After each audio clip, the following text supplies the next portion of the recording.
Oh my.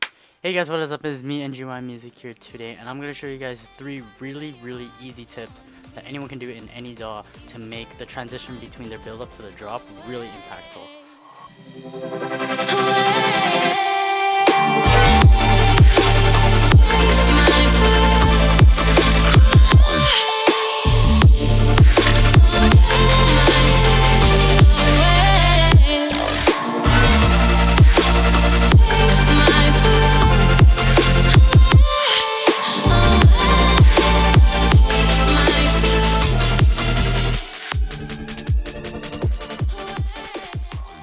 I'm gonna go over 3 really easy tips that anyone could do in any song. You don't have to do them all, but it would really help. One of them is making the build up mono before the drop. The second tip is actually slowly bring down the volume before your drop, so then it actually sounds more louder when the drop hits. The third tip is actually go over the song and find parts that you can take out of the song, slowly filter out and take away parts of the build up, so then when it gets to the drop, it actually sounds louder. So the first tip is to actually make your build ups at least a little bit more mono. If you think about it, when the build up happens, there's probably going to be a lot of sounds going on. When you have a bunch of risers like, and then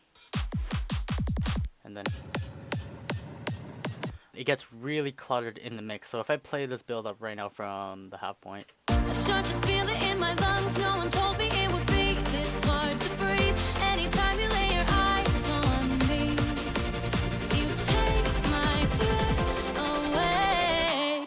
it's hard to notice, but there's a lot of things going on in the stereo field, and sometimes that's actually not good because it might make your drop sound weaker, which is something you really don't want, where your build-up actually sounds louder than your drop. For anyone who doesn't know, on FL Studio, there is this knob down here, and this is actually to control stereo width of each channel. There's one for every single channel, and what I usually do is I usually will just take this, right click, and create an automation. Once I get the automation onto the playlist, I would actually just copy first note, so then it leaves at a 50. It pretty much turns off this entire effect, and once I slowly automate it up, it's going to actually get more mono. I start to feel it in my lungs. No one told me it would be this hard to breathe. Anytime you lay your eyes on me, you take my breath away.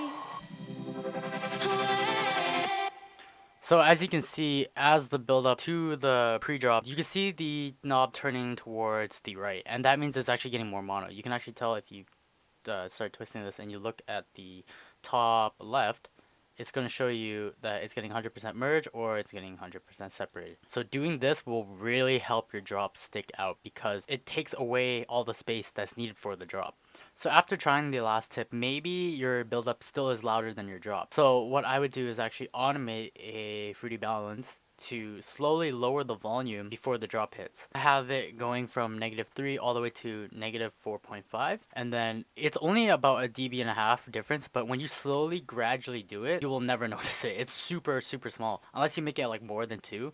Sometimes people say just 1 is enough. I usually say 1.1.5. So doing that before the build up, I start to feel it in my lungs. No one told me it would be this hard to breathe. Anytime you lay your eyes on me, you take my breath away.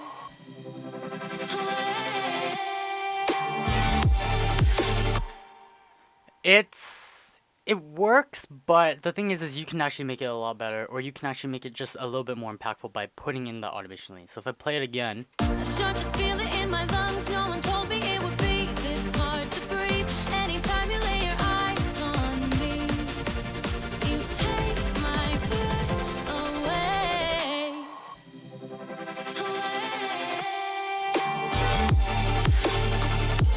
it sounds way louder. So it sounds way better after just dropping it a dB.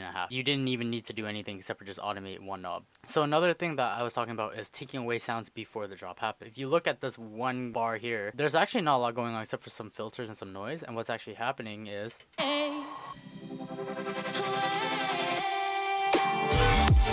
so I pretty much have right after the build up,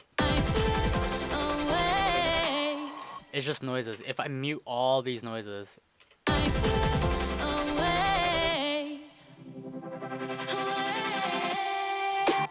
It might work, it might not. It does sound a little weird having just everything cut out except for the vocals. But what I had here was just a couple noises that are just for transitions. But right into this part. So right here, I have nothing going on except for the vocals, and then the snare comes in, and then you get hit with everything else.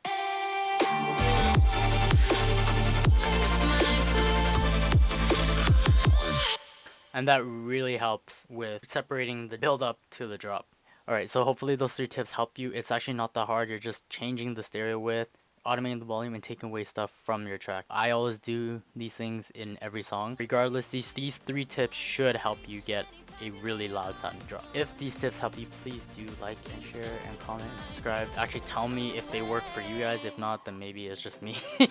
But yeah, have a nice day.